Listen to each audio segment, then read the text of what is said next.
Hi hello வணக்கம், நான் Anand and welcome to குட்டி ஸ்டோரி சேனல். ஸோ நம்மளோட சேனலுக்கு நீங்கள் யாராச்சும் புதுசாக வந்திருக்கீங்க அப்படின்னா மறக்காம நம்மளோட சேனலை சப்ஸ்கிரைப் பண்ணுங்க. அப்படி பக்கத்தில் இருக்க பெல் ஐக்கனை கிளிக் பண்ணி ஆல் அப்படின்னு ஆப்ஷன் கொடுத்துங்க. ஏன் அப்படின்னா அப்போ தான் நம்ம போகிற வீடியோ உங்களுக்கு உடனே நோட்டிஃபிகேஷன் வரும். ஸோ அப்போ நீங்கள் நம்மளோட டெய்லி ஒரு வீடியோ வாட்ச் பண்ணி என்ஜாய் பண்ண முடியும். அண்ட் அது மட்டும் இல்லாமல் உங்களுக்கு எந்த மாதிரியான கதைகள் பிடிக்கும், நீங்கள் எந்த மாதிரியான ஸ்டோரிஸ் விரும்பி கேட்பீங்க அப்படிங்கிறத கமெண்ட் பாக்ஸ் இருக்கு இல்லையா?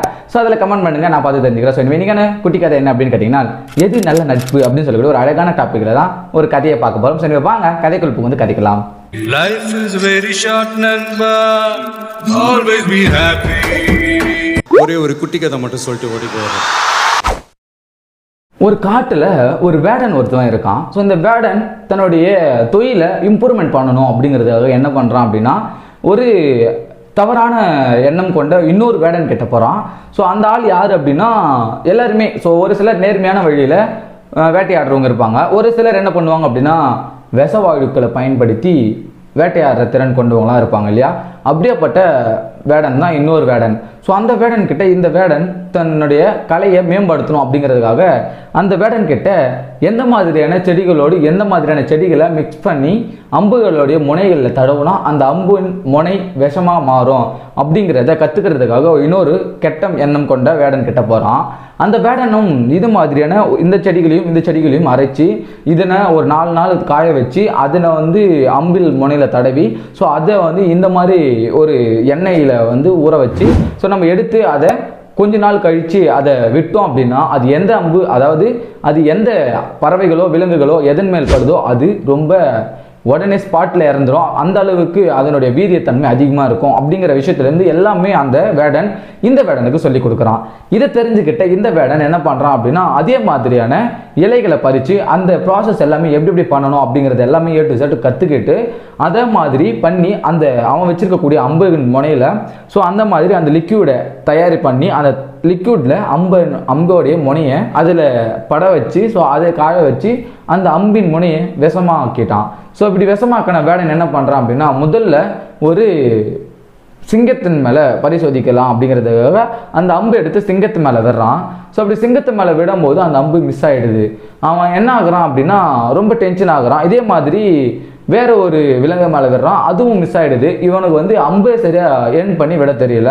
ஸோ அந்த எய்ம் பண்ணி விடுற தெரியாமல் எல்லா விஷயத்தையும் கற்றுக்கிட்டான் இந்த வேடன். இப்படியாப்பட்ட வேடன் ஒரு நாள் என்ன பண்ணுறான் அப்படின்னா, ஒரு விலங்குகளாக வேட்டையாடினா தானே நம்மளால் வேட்டையாட முடியல. ஸோ கூட்டத்துக்கு நடுவில் அம்புகளை வச்சு விட்டோம் அப்படின்னா கண்டிப்பாக தோராயமாக வேற ஏதாவது ஒரு விலங்கு மேலே அது படுறதுக்கு வாய்ப்பு இருக்குது அப்படின்னு சொல்லிட்டு பிளான் பண்ணுறான். பிளான் பண்ண இந்த வேடன் ஒரு நாள் காலையில் தூங்கி எழுந்ததுமே தன்னுடைய அம்புகளையும் அந்த வில்லையும் எடுத்துக்கிட்டு கையில் அந்த மருந்தையும் எடுத்துக்கிட்டு வேட்டையாடுறதுக்கு காட்டுக்குள்ளே போகிறான். போன வேடன் ஒரு மான் கூட்டத்தை பார்க்குறான். மான் கூட்டத்தை பார்த்த இந்த வேடன் தன்னுடைய அம்புகளை எடுத்து ஒரு அந்த டப்பாக்குள்ளே இருக்கக்கூடிய அந்த விஷ திரவத்தை தொட்டு அந்த மான் கூட்டத்தில் விடுறான். அம்பை விட்ட அம்பு மான் கூட்டத்தில் இருக்கக்கூடிய ஒரு மான் மேலே கூட படாமல் பக்கத்தில் இருக்கக்கூடிய ஒரு மரத்தில் போய் சொருகுது. சொருகுன அந்த அம்பை அந்த வேடன் பிடுங்காம அப்படியே வீட்டுக்கு போயிடுறான். அப்புறமா அந்த மரம் ஒரு சில நாட்கள் கழித்து பட்டு போகுது. அந்த அளவுக்கு விஷத்தன்மை உடையது அந்த அம்பின் முனையில் இருக்கக்கூடிய விஷம். ஸோ அப்படியேப்பட்ட விஷம் அந்த மரத்தில் ஸ்ப்ரெட் ஆகி அந்த மரம் பச்சை பசல்னு இருந்தது, காய்ந்து ரொம்ப அப்படியே எப்படின்னா காய்ந்து போய்விட்டது. அப்படியே அது அவ்வளோதான், அந்த மரம் அது அப்படியே தூக்கி போடுற அளவுக்கு ஆயிடுச்சு. அந்த மரம் அந்த அளவுக்கு விஷத்தன்மையுடைய அம்பை அந்த மரத்தில் குத்திடுச்சு. ஸோ இப்போது இதில் என்ன ஆச்சு அப்படின்னா, அந்த மரத்தில் ஒரு கிளி ஒன்று வாழ்ந்துட்டு இருக்குது ரொம்ப நாளாக. ஸோ இப்படியாப்பட்ட கிளிக்கு அந்த மரம் பட்டு போனது கூட தெரியாமல் அந்த மரத்தை விட்டு வெளியே போக முடியாமல் மனசு இல்லாமல் அந்த மரத்திலேயே வாழ்ந்துட்டு இருக்கு அந்த கிளி. ஒரு நாள் அந்த கிளிக்கு தெரிய வருது, இந்த மாதிரி இந்த மரம் பட்டு போயிடுச்சு, இதுக்கப்புறம் இந்த கூண்டில் இருந்தோம், அதாவது இந்த மரத்தின் பொந்தில் இருக்கக்கூடிய கூண்டில் நம்ம இருந்தோம் அப்படின்னா கண்டிப்பாக நமக்கு இறக்கிறதுக்கு வாய்ப்பு உண்டு. அதாவது இந்த மரம் காற்றடிச்சா எப்போ வேணாலும் வீழ்ந்துடும். ஸோ அதனால் நம்ம இதில் இருக்கிறது டேஞ்சர் அப்படிங்கிறது கிளிக்கு தெரியுது. தெரிந்தாலும் அந்த கிளி அந்த மரத்தை விட்டு போகிறதுக்கு மனசு இல்லை. ஏன் அப்படின்னா அந்த கிளி ரொம்ப நாளாகவே அந்த மரத்தில் இருக்குது. ஸோ இப்படியாப்பட்ட கிளி ஒரு நாள் அழுதுகிட்டே இருக்கக்கூடிய தருணத்தில் கடவுள் இந்த கிளியோடைய பாசத்தை பார்த்து, அதாவது அந்த மரத்தின் மேலே வச்சிருக்கக்கூடிய அந்த காதலை பார்த்து கடவுள் மனித ரூபத்தில் வராரு. வந்து இந்த மாதிரி கிளிக்கிட்ட பேசுகிறாரு. என்னாச்சு கிளியே, அந்த மரம் தான் பட்டு போயிடுச்சுன்னு தெரியுதுல்ல, உனக்கு தான் வேறு மரங்கள் ஏகப்பட்ட மரங்கள் இருக்குல்ல இந்த காட்டில், நீ ஏன் இன்னும் இந்த மரத்தை பிடிச்சிக்கிட்டே இருக்க அழுதுகிட்டு? ஸோ நீ வேறு ஏதாவது ஒரு மரத்தில் போயிட்டு தங்கி வசிக்கலாமே, ஏன் நீ இந்த மரத்துலேயே இருக்க அப்படின்னு சொல்லிட்டு அந்த கடவுள் ரூபத்தில் இருக்கக்கூடிய மனிதன் அந்த கிளி கிட்ட கேட்டிருக்கான். அதை கேட்ட கிளி இந்த மாதிரி, நான் இந்த மரத்தில் ரொம்ப நாளாக, நான் குழந்தையிலிருந்தே இந்த மரத்தில் தான் இருக்கேன். ஸோ நான் குழந்தை பருவத்திலிருந்து ஒரு குறிப்பிட்ட பருவத்துக்கு வர வரைக்கும் இந்த மரம் தான் என்னை பாதுகாத்தது, என்னை காப்பாத்துச்சு. இப்படியாப்பட்ட மரத்தை பச்சை பசல்னு இருக்கிறப்போ நான் யூஸ் பண்ணிக்கிட்டு காஞ்சதுக்கு அப்புறம் உடனே நான் இதை விட்டுட்டு போனால் அது சரி கிடையாது இல்லையா? ஸோ அது எவ்வளோ பெரிய தப்பு இல்லையா?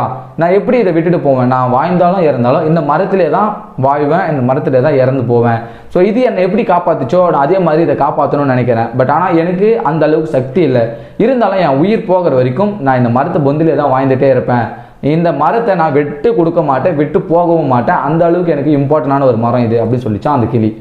அதை கேட்ட அந்த மனித ரூபத்தில் இருக்கக்கூடிய கடவுள் இந்த மாதிரி தன்னுடைய உருவத்தை அந்த கிளிக்கு முன்னாடி காட்டுறாரு. காமிச்சு இந்த மாதிரி, நான் தான் கடவுள், உனக்கு என்ன வரம் வேணும்னு கேளு. நான் உன்னுடைய பண்பையும் உன்னுடைய பாசத்தையும் பார்த்து நான் பூரிச்சு போயிட்டேன். என்னால் முடிஞ்ச ஹெல்ப் நான் உனக்கு பண்ணுறேன், உனக்கு என்ன வரம் வேணுமோ நீ கேளு அப்படிங்கிறத கடவுள் சொல்கிறாரு. அதுக்கு உடனே அந்த கிளி சொல்லிச்சான் இந்த மாதிரி, இந்த மரம் பழையபடி எப்படி ஃபஸ்ட்டு இருந்துச்சோ, பூத்து குலுங்கிச்சோ, அதே மாதிரி இப்போவும் இந்த மரம் நல்ல பச்சை பசேல்னு பூத்து குலுங்கணும், அதுதான் என்னுடைய வரமும் என்னுடைய ஆசையும், இதை மட்டும் நீங்கள் நிறைவேற்றுங்க அப்படின்னு சொல்லிச்சான் அந்த கிளி. அதை கேட்ட கடவுள் அவருடைய சக்தியை வச்சு அந்த மரத்தை பச்சை பசேல்னும் பூத்து குலுங்குற மாதிரியும் மாற்றினாராம். அதுக்கப்புறம் அந்த கிளி சந்தோஷமாக அந்த மரத்து கூண்டிலே வாழ்ந்துதான். ஸோ இதுவே இந்த கதை மூலிமா நம்ம புரிஞ்ச ஒரு விஷயம் என்ன அப்படின்னு கேட்டிங்கன்னா, ஸோ நம்ம கூட இருக்கக்கூடிய ஃப்ரெண்டு ஒருத்தவன் அந்த மரம் மாதிரி பட்டு போகிற ஒரு நாள் வரும்.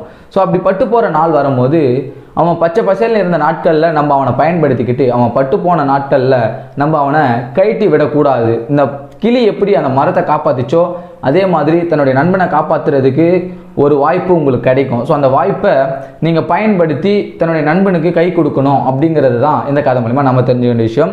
ஸோ வள்ளுவரே சொல்லியிருக்காரு, அதாவது இழந்தவன் கை போலே அங்கே இடுக்கண் களைவதாம் நட்பு அப்படின்னு சொல்லிட்டு வள்ளுவரே சொல்லியிருப்பாரு. அதாவது நம்மளுடைய உடுத்திருக்கக்கூடிய உடை நம்மளை அறியாமலே இப்படி கீழே விழுது அப்படின்னா, ஸோ நம்மளே அறியாமல் நம்மளுடைய கை அந்த துணி வீரதுக்குள்ளே ஃபாஸ்ட்டாக போயிட்டு அதை பிடிக்குமா, அதுதான் அதுக்கான பொருள்.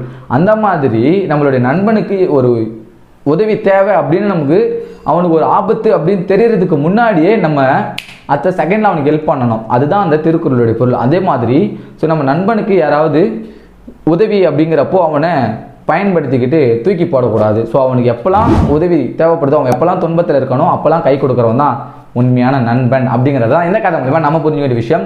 ஸோ எனவே நான் உங்களை நாளைக்கு இதே மாதிரி வேற ஒரு புதிய கதையோட வந்து பார்க்குறேன். அண்ட் நான் உங்களான இது குட்டி story channel. Tata bye and love you lot. Bye.